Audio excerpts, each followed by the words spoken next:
Hello and welcome to glennzb TV, the show that puts glennzb into your virtual headset. Yes, I'm bringing New Zealand to the world, and the world to New Zealand.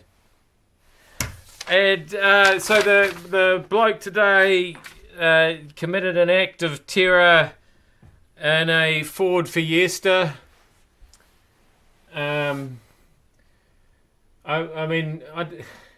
If you're trying to instill terror in the hearts of British people everywhere, or indeed any people, is the Ford Fiesta the right vehicle to do it? I've researched pictures of Fiestas extensively. The most terrifying one I could find was this one here. It's pretty tricked out. That's an impressive spoiler. We've got some kind of suspension scenario going on there.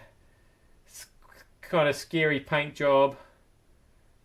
But the one in London, and it was just silver.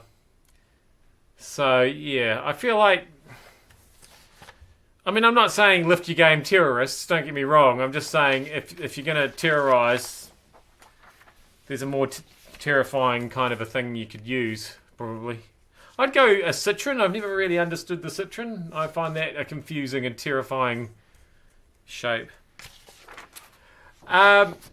CNN, sometimes you go a little bit overboard with your graphics, but I suppose when you've got a point, you've got a point. And the point that you've made this time is Trump shouldn't really go around calling people dog. So that's Omarosa. He's called her a dog. He called David Axelrod a dog. Mac Miller a dog. Ariana Huffington called her a dog. Called Alan Sugar, you dog. I don't actually know who Alan Sugar is, but they've obviously found that somebody else. Anyway, they've come out today, the White House, and said, don't worry, he didn't mean anything racist by it, calling Omarosa a dog. So he was just being generally insulting, not racially insulting. So I guess that's better.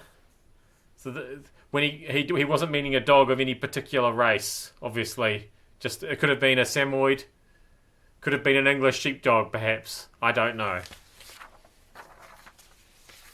Quite insulting. A lot of questions about this story, and we did an interview on the Mike Hosking breakfast this morning. And I still don't really understand. I'm going to read... This is one of those situations I'm going to read you the whole story, and let's see if you get the picture. Flying into the future. The latest scientific discovery made by a Kiwi physicist could lead to one major technical development. Flying cars. Physicist Dr. Martin Huggeland's quantum leap is thought to be a small step towards an improved understanding of the universe, which could lead to major technological developments in years to come. But he says there's still an element of mystery, and flying cars are still a long way off. Nevertheless, Huggeland says people developing quantum physics in the early 20th century had no idea it would lead to computers and iPhones. So in the same way, he has no idea where it will lead. That's it. That's the whole story.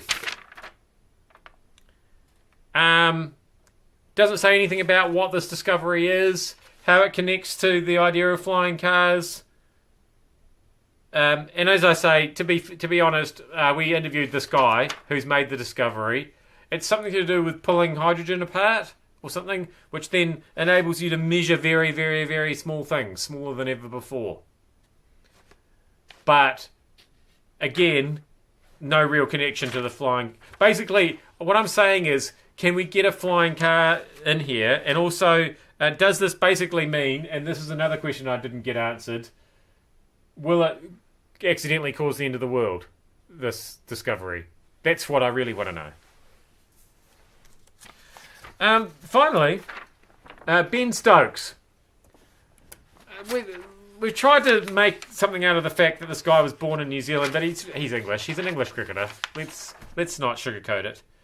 Anyway, he gave some people the bash outside a pub. Turns out he was protecting some gay people. Sounds like. So that's cool. And what he was actually charged with, though, the interesting thing about this is that he was charged with affray. That's what he's not guilty of, a fray, which apparently is an instance of group fighting in a public place that disturbs the peace. And they've given an example here on this dictionary definition. Lowe was charged with causing an affray, except in this case it's Stokes, not Lowe. Don't get confused. But yeah, I've never come across that word affray before. I've heard of people joining the fray, but I've never known anybody who's been accused of a fray. So today we've ended it with kind of like a word of the day situation for you. That's nice, isn't it? I am glennzb. Thank you so much for having me in your virtual headset. See you back here again tomorrow for more.